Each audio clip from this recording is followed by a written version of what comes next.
E nós retornamos com mais um bloco do programa Arte em Foco com Ricardo Teles. Vamos falar então agora um pouquinho do Marcelo André. Na verdade, nós não vamos falar, quem vai falar é ele. E aí, Marcelo, beleza, cara? Tudo jóia, como Ricardo? Cara, prazer imenso você estar aqui conosco. Igualmente, para mim. É um prazer muito grande. Eu fiquei muito feliz quando alguém me falou que eu já tinha visto o Regis, né, fazer um programa e você estava. Então, assim, eu acho que estava passando da hora, né? O pessoal ver a sua cara, o artista que você é e o seu conhecimento e, assim, dar oportunidade para pessoas de Anápolis e tal, né? Cara, obrigado. E vamos falar um pouquinho da história do Marcelo André.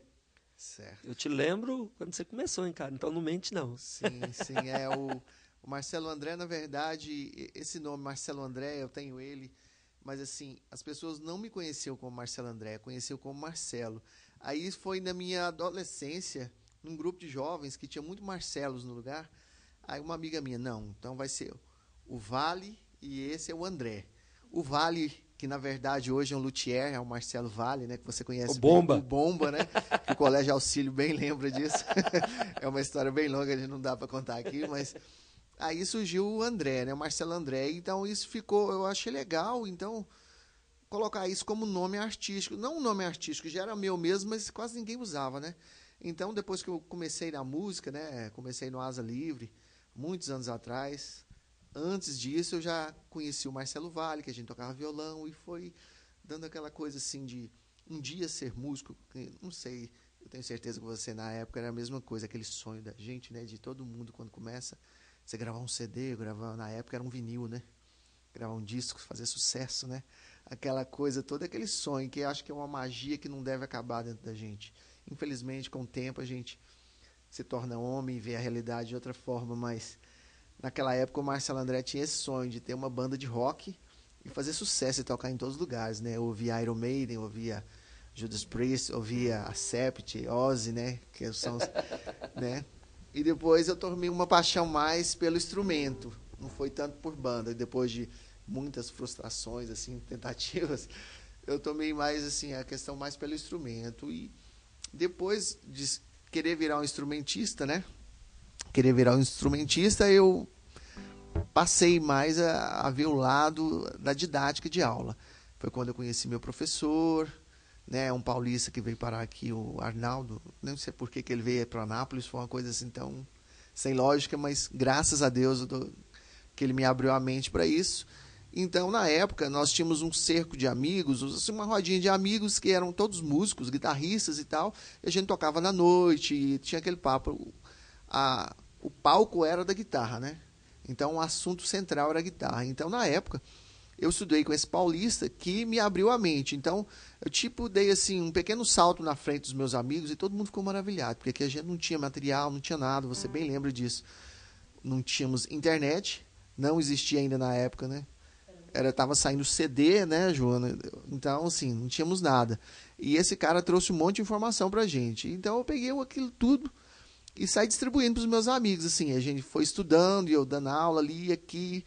E foi surgindo esse nome. O Marcelo André, o Marcelo André. Então, isso foi legal e bem gratificante para mim, porque hoje eu encontro pessoas que foram alunos meus, são melhor, tocam muito melhor do que eu hoje.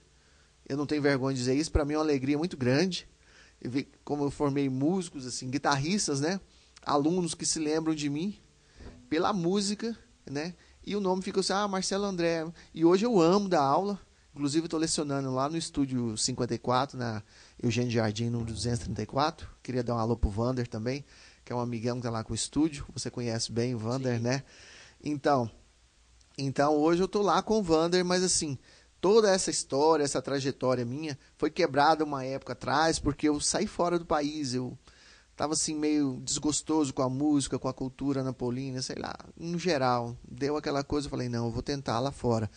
Já tinha tentado vir aos Estados Unidos, não consegui, mas eu tinha vontade de pisar lá fora para ver como é que era. Sabe aquela assim, eu tenho que ir para ver como é que é, porque eu acho que vai ser legal. Cheguei lá, é uma coisa bem diferente. Quem já foi fora do país já sabe como é que é. Uma decepção muito grande que a gente pensa. Eles não conhecem nada do nosso país, mas conheci muitas pessoas boas que me ajudaram. Conheci um pouco da música lá, estudei um pouco lá com o pessoal. Mas assim, foi uma experiência de vida assim, válida, né? mais pelo meu filho também, pelo inglês que o meu filho tem, pela musicalidade que ele tem hoje, assim, adquiriu nas escolas lá. Lá eles dão muito acesso à cultura. Só que, assim, o Brasil é muito mais rico que a Europa, um pouco da Europa que eu conheci. O nosso Anápolis é um lugar muito bom, então eu fui dar valor em Anápolis, na minha cultura, quando eu estive fora. É muito estranho. Você tem tudo isso, essa amizade, o calor humano das pessoas, a musicalidade que nós temos aqui, que lá fora você vê que eles não têm nem um décimo do que nós temos. E a gente não dá valor, você só dá valor, infelizmente, aquele velho ditado, quando perde. Então eu senti isso na pele, muito mesmo. E Mas você não perdeu, Marcelo. E eu costumo dizer por aí que se nós nos empenharmos em trabalhar o tanto que o pessoal trabalha lá fora, a gente consegue juntar um pouquinho também. Com certeza. E eu, no meu primeiro CD, não sei se você se lembra, eu gravei uma música do Ismar Ferraz, Abracadabra Brasil. Eu lembro bem que parte da música dizia: eu não vou Valadares me jogar para os ares indo lavar pratos em outro país. O Brasil é a tribo que nasci e que vivo. Eu ainda espero os meus sonhos ser plantados aqui.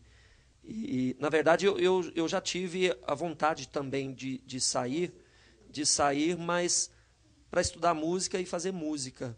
Que eu tenho certeza também que foi o seu objetivo. Sim, né? sim, eu saí com esse intuito, né? De procurar mais cultura e tal, e lá a gente chega e a realidade é outra, né? Aí tem que ralar. Tem que ralar. E nessa ralação, você não acha ânimo, nem tempo, e mais outras coisas. Não sei se é falta de cultura deles, mas assim, um pouco de preconceito mesmo com a gente.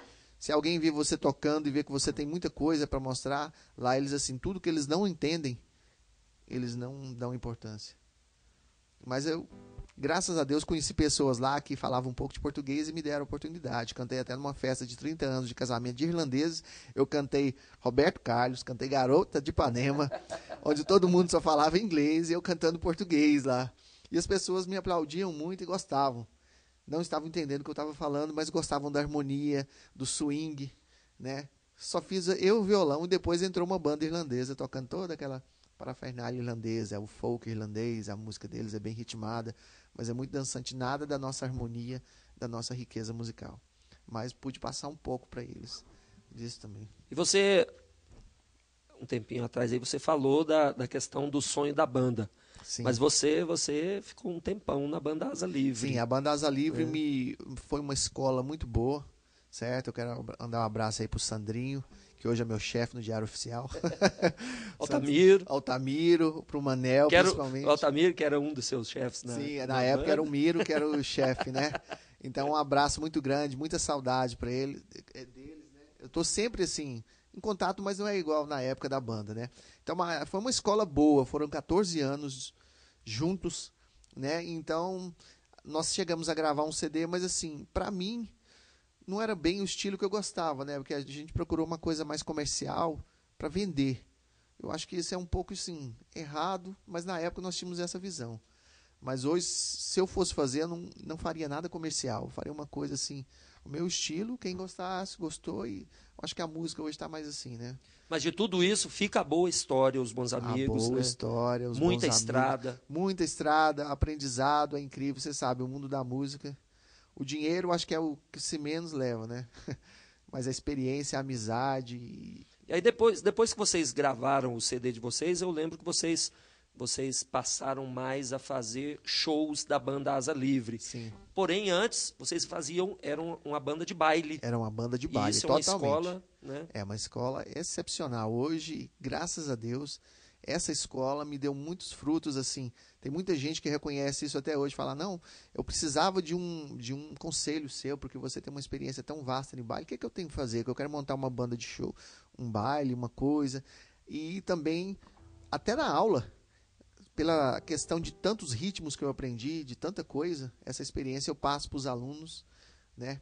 Que me foi muito válida. Eu tenho muita saudade, mas só que o tempo não para, né, e não volta atrás, mas a saudade é uma coisa assim que as lembranças a gente guarda, eu nunca vou esquecer e tento passar isso para o meu filho, para os amigos e para os alunos também. Cara, eu já te disse isso, quando eu te vi pela primeira vez subindo ali, escada, levando seu filho aqui no Colégio Auxílio, que eu descobri que você tinha voltado. Para mim foi uma alegria imensa, porque eu gosto muito de você. Obrigado. Tá? E espero que você ainda faça muita música e forme muitos músicos aqui na cidade de Anápolis. Para mim também foi uma alegria muito grande saber que você é professor do meu filho, né? Como o mundo dá voltas, né, velho? Que dia a gente tava, se a gente estivesse lá no Cariri, né, naqueles barzinhos lá de 1900 e tal, e eu ia sonhar que você um dia seria um professor do meu filho, a gente estaria junto aqui nesse futuro tão bonito hoje. Mas a nossa vida, ela nos proporciona construir história e realizar sonhos. Com certeza. E, sem dúvida nenhuma, a educação e a música são as grandes paixões da minha vida. E, graças a Deus, eu consigo fazer as duas coisas hoje. Ah, que bom. Você pode se sentir assim, um privilegiado, né? Eu também quero entrar nesse lado.